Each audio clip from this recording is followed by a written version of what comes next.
3 em cada 4 fundos imobiliários ainda são negociados abaixo do seu valor patrimonial, mesmo depois de 11 semanas de alta do IFIX.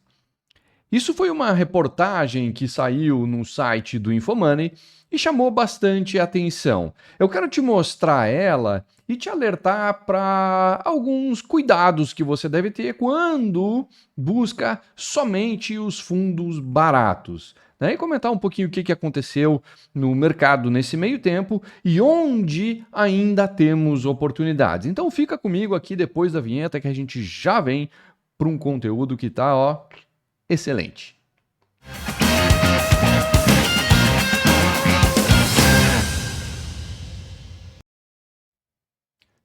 Então tá, eu sou Marcelo Fai, esse é o meu canal do YouTube, onde toda semana eu posto conteúdos relevantes sobre o universo dos fundos imobiliários. Se você já é inscrito, curta esse vídeo, ativa a sinetinha para ficar sabendo sempre que chegar um conteúdo novo. Se você não é inscrito, considere se inscrever se você gostar desse conteúdo que eu vou te entregar agora mesmo. Pois bem, vamos lá. 75% dos fundos imobiliários estão sendo atualmente negociados abaixo do valor patrimonial, e isso acontece mesmo depois de 11 semanas seguidas de alta do IFIX. Para quem não sabe, o IFIX ele é o índice que mede o comportamento dos fundos imobiliários na bolsa. É o equivalente ao Ibovespa, só que para os fundos imobiliários. Então, através do IFIX, a gente sabe se essa média dos fundos imobiliários está subindo ou caindo, o que está acontecendo com eles. Nas últimas 11 semanas veio subindo. Ainda assim, a gente tem que 3 em cada 4 fundos imobiliários são negociados abaixo do seu valor patrimonial. E sabe o que é mais curioso disso tudo? É que, olha só na reportagem aqui, esse número representa 75% dos fundos do IFIX. Esse número, eu digo, essa quantidade de fundos que são negociados abaixo do valor patrimonial são 75% dos fundos do IFIX. Esse percentual é mais alto do que o que foi registrado em junho desse mesmo ano, antes, portanto, dessas altas. Naquela época, 70% dos fundos eram negociados abaixo do valor patrimonial. Agora, 75% deles são negociados abaixo do valor patrimonial. Como assim subiu 11 semanas seguidas e agora tem mais fundo barato do que tinha antes? Pois bem, vamos botar o Tico e o Teco para trabalhar aqui, não é muito difícil chegar na conclusão que, apesar de termos uma quantidade maior de fundos negociados abaixo do seu valor patrimonial, portanto descontados, considerando que o valor patrimonial é o indicador mais adequado para isso, coisa que alguns discordam, mas até aí tudo bem, cada um tem o seu indicador preferido.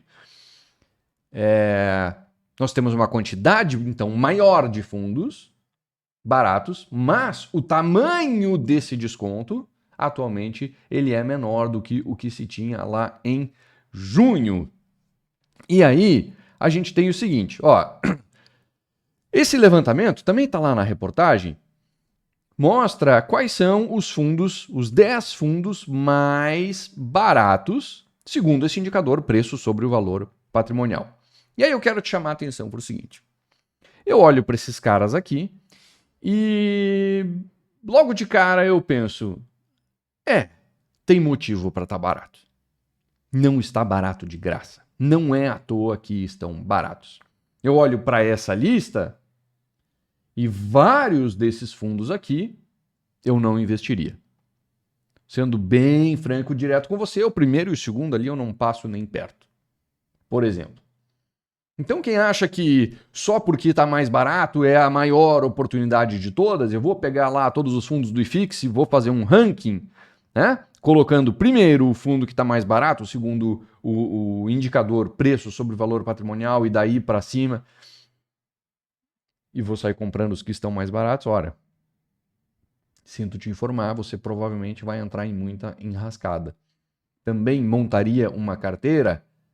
seguindo um ranking como esse, extremamente desequilibrada. Por quê? Desses 10 fundos aqui, a gente conta facilmente, ó, 1, 2, 3, 4, 5, 6, que são fundos de lajes corporativas. Tá? Já esse fundo aqui, por exemplo, é um fundo que é meio galpão, meio laje corporativa. Então, vamos lá. 6 fundos e meio de 10 são de laje corporativa. Portanto, isso é um critério que pode te dar uma noção de o que está caro e o que está barato, mas nem de longe vai te dar uma noção de qualidade, muito menos vai te indicar ou vai resultar num portfólio equilibrado e diversificado como deveria ser. Então, muito cuidado quando você vê isso. Tá? Não siga esse tipo de ranking à risca, não ache que é aqui que está a grande oportunidade. Esse tipo de informação aqui é interessante, ela chama a atenção, especialmente quando a gente vê que depois de uma alta que dura quase 3 meses, já a gente tem uma quantidade de fundos maior que está descontado do que a gente tinha antes da alta. Isso é curioso, isso chama atenção, e aí vale a pena a gente conversar um pouco a respeito. Mas, vamos lá, onde estão essas oportunidades e o que aconteceu aqui com elas? Olha só, também dados da própria reportagem. Tá? Então aqui está por segmentos e qual é o preço sobre o valor patrimonial médio deste segmento. E aí a gente vai ter que, sim, os fundos de escritório são os mais descontados. Estão negociados a 0,79 vezes o seu valor patrimonial. Portanto, vamos considerar assim, um desconto de 21% sobre o seu valor patrimonial. É o maior desconto médio do segmento em todos os fundos imobiliários. Bem, de fato, eu concordo como analista que são os fundos de lajes corporativas que estão entre os mais baratos que tem hoje no mercado. Não significa que você deva ir lá nos de laje corporativa e simplesmente comprar os que estão mais baratos, porque tem fundos melhores e piores que estão passando por dificuldades, outros não, e isso tudo tem que ser levado em consideração na hora de você fazer o seu investimento. Mas, sim, é ali que estão as maiores oportunidades e muito provavelmente em maior quantidade também. Bem, depois, qual é o setor mais descontado depois de escritórios? A gente tem os FOFs, né, os fundos de fundos. Aqui, para mim, é a oportunidade mais óbvia de todas. Óbvia por quê? Porque é um investimento extremamente simples, né? Você vai comprar cota de um fundo, esse fundo vai comprar cotas de outros fundos, quer dizer, este fundo que você comprou vai montar um portfólio de fundos imobiliários, vai cuidar para saber qual fundo tem que comprar, qual fundo tem que vender, a que preço, como diversificar a carteira, tem um gestor profissional lá para fazer isso para você. E hoje você consegue comprar o portfólio desse cara com 10% de desconto na média. Significa que tem alguns fundos onde o desconto é maior do que isso e outros fundos onde o desconto é menor do que isso. Isso é só a média, 10% de desconto. É um fundo que não vai te dar trabalho, você não vai ter que ficar olhando, tendo que entender o que está acontecendo, analisando portfólio ou coisa do tipo. Tem um gestor lá que vai cuidar disso para você. Então, apesar do desconto não ser o maior do mundo, eu entendo que é a oportunidade mais óbvia, mais universal, porque qualquer investidor, desde o mais experiente até o mais leigo, pode aproveitar com tranquilidade os descontos nessa classe de fundos imobiliários. Bem, depois a gente vai ter ali os fundos de agência bancária. Bem, esse é um segmento que eu gosto de passar longe. A forma como eu vejo os investimentos veja primeiro a qualidade e depois, se for bom, aí sim você entra no mérito do preço, né? Depois que você identifica que é bom, aí sim, vamos cuidar para comprar barato e não pagar caro por esses caras. Mas se não passa no critério qualidade, nem chega perto de olhar para preço. Já descarte o investimento imediatamente. Então, a agência bancária, para mim, é um segmento em extinção, em decadência. Não quero investir nesse tipo de segmento. Mas esse sou eu. Então, assim, por mais que tenha desconto, eu prefiro ficar longe disso por agora. Depois a gente vai ter shoppings, logísticos e ativos financeiros, todos eles também descontados na média, mas com um desconto bem menor. E aqui a gente vai ter fundos que estão, inclusive, caros, outros que estão bem próximo do seu valor patrimonial, outros que estão bem baratos. Aqui tem que garimpar, certo? Da onde que vem e o que que explica, na minha visão, o fato de termos hoje uma quantidade maior de fundos descontada do que a gente tinha antes dessa alta? Bem, lá em junho, a gente tinha os fundos de tijolo e os FOFs, praticamente todos eles, muito descontados. Muito descontados. Porém, os fundos de recebíveis, os fundos de ativos financeiros, o que está aqui em primeiro nessa listinha, esses fundos, a maioria deles estava cara. A maioria deles estava cara. Aí o que aconteceu? De lá para cá. A inflação arrefeceu, o rendimento desses fundos diminuiu um pouco.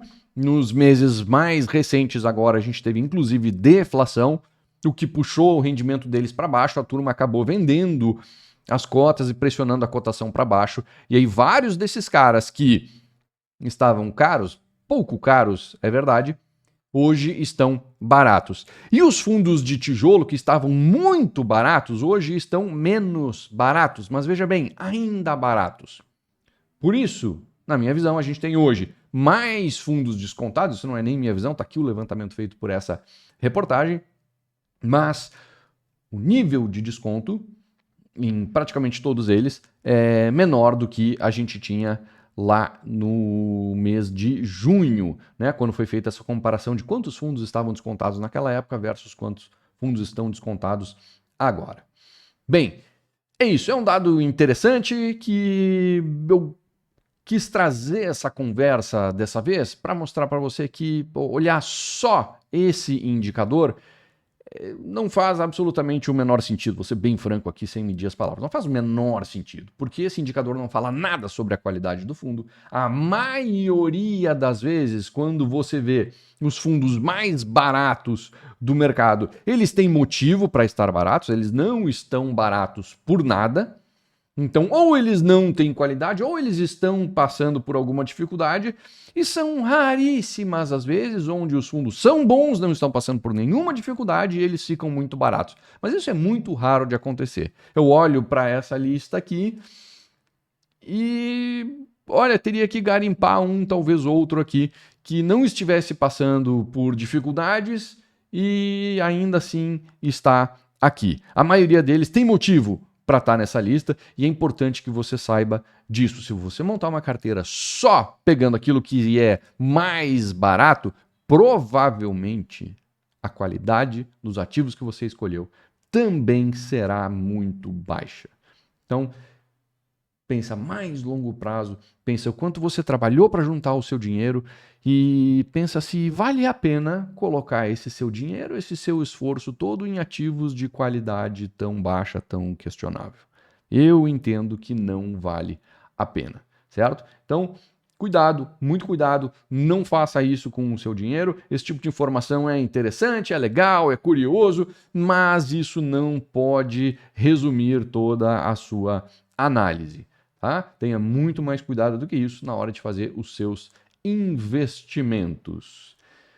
Então é isso, pessoal. Obrigado por ficar comigo até aqui. A gente se vê num próximo vídeo. Lembra, se você gostou, lembre-se de se inscrever aqui no canal e curtir esse vídeo. Eu vou deixar 2 indicações aqui do lado para você assistir também. Um grande abraço e até mais.